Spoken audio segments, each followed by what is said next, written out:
Bagong ligo kasi ang daming kuto ni Kokong at ito na kasi wala na siyang kuto. Nag-enjoy na siya. Enjoy ka, Kong?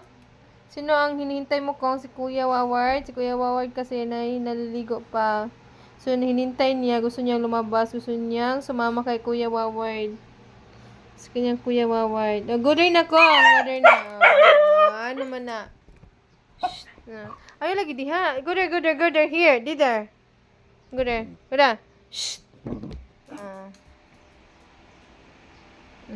Enjoy na siya. Yung mukha niya, oh. Kong! Kokong! Niwan ka na ni Kuya Waward.